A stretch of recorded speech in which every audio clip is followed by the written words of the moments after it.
Let us start a new chapter, bones and joints, and in this video we'll learn about a few basics about bone. So these basics will help us when we go on to rest of the topics in bones and joints. Coming to the bones, skeletal system can be classified into an axial skeletal system and an appendicular skeletal system. In the image shown, the bones which are bluish in color here, those bones make up the axial skeleton and rest of the bones in the body make up appendicular skeleton. Based on size and shape, bones can be classified as long bones or short bones or flat bones. And based on development, they can be classified as bones developing through endochondral ossification and bones developing through membranous or intermembranous ossification.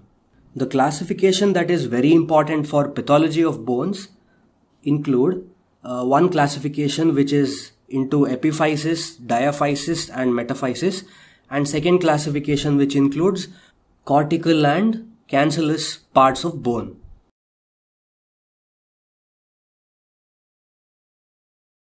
So I made this image of upper end of humerus to show epiphysis, metaphysis and diaphysis. So basically the ends of bone are called epiphysis. So a humerus typically will have two ends, right? So there will be two epiphyses. The one in this image is called proximal epiphysis because it's the upper end of the humerus. So next is the physis, also known as growth plate. So humerus bone develops from endochondral ossification, that is a cartilaginous plate. It keeps on ossifying and forms the bone. So that cartilaginous plate is what is physis or physeal plate.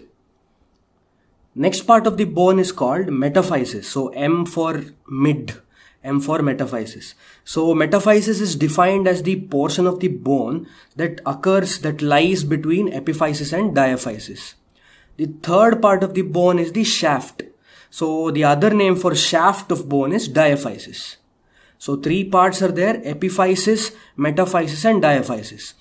Some authors like to include this physeal plate in metaphysis.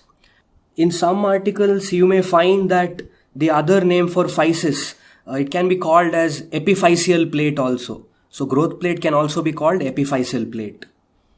So in an actual humerus, if you see whatever is the anatomical neck of the humerus, right? So that corresponds to the physis. So in fractures, if at all the physis is involved, there is a classification called Salter and Harris classification. This is the gross morphology of bone. Here you can classify the bone into a thick portion known as the cortex of the bone, also called as cortical bone or compact bone. Inside the outer shell of cortical bone, you can see that the bone is very sort of appearing very loose, right? So that is what is called as cancellous bone.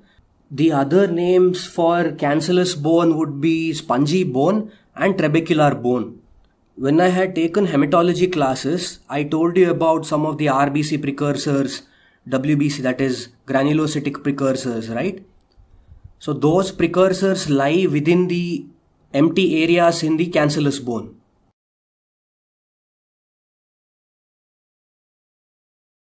Moving on to the microscopy of bone. So bone basically has a cellular component and an acellular component. There are three important bone cells. So the first is an osteoblast, which lays down the bone. Second one is the osteoclast, which helps in the resorption of the bone. And the third one is when these osteoblasts or the bone laying cells, they become inactive, they are called osteocytes. So three cells are there for the bone. Next is the acellular component, which is called the matrix. Matrix again is made up of two things. So the first is organic material. So organic material include type 1 collagen. So these osteoblasts, they come and lay type 1 collagen. They also lay down glycosaminoglycans, then some enzymes and other connective tissue also, but mainly it is type 1 collagen. The inorganic component of bone is basically the mineral of the bone, a compound known as hydroxyapatite. So hydroxyapatite formula I have given here, 10 calcium, 6 phosphate and 2 hydroxyl. In other words, if at all in textbook you read the term osteoid, then it means that the matrix is not mineralized. Whereas if you read the term mineralized matrix, then it means osteoid is there. Along with, on top of osteoid, hydroxyapatite is also there.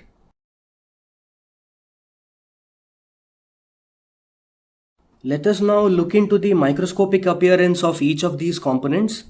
In the first image, which is to your left, you are able to see numerous cells and they are seen adjacent to a pink material. So all those numerous cells which are pointed by a black arrow, so those are the osteoblasts. Morphologically, how do osteoblasts appear? They are mononuclear cells, they only have one nucleus, and that nucleus is present at the periphery or in an eccentric position. If you remember my hematology classes, there also we had seen one cell which had eccentric nucleus called the plasma cell. An osteoblast looks very similar to a plasma cell morphologically.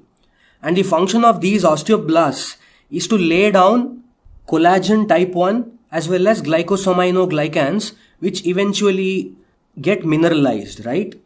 So in the image to your left, what you are seeing is a bunch of osteoblasts laying type 1 collagen and glycosaminoglycans. So this appearance wherein osteoblasts are seen adjacent to the osteoid that they have laid down is what is called as rimming of osteoid by osteoblasts. Now imagine a scenario in which an osteoblast lays osteoid three-dimensionally around itself. In that case, what happens is the osteoblast is trapped, right? So when an osteoblast is trapped within the osteoblast it lays, it goes on to become inactive, and that is what is called an osteocyte. In the image to your right, you are seeing multiple nuclei, right? So those are nothing but osteocytes, and around them you are seeing a clear space. So that is the space in which they have entrapped themselves. The other name given for the space is lacuna. So osteoblasts which are inactive and are present inside a lacuna, they are called osteocytes. In this image, the yellow arrow is pointing to a multinucleated cell. That cell is osteoclast. So the function of osteoclast is to resorb minerals from bone, right? That is what it is doing here. The black arrow is pointing to the brush border of the osteoclast where it is resorbing bone. In exam Viva, you may be asked about examples of physiological giant cells. So osteoclast is one of the examples of physiological giant cell. So that was the brief introduction about pathology of bone diseases. In the next class, let us discuss about some developmental disorders of bone.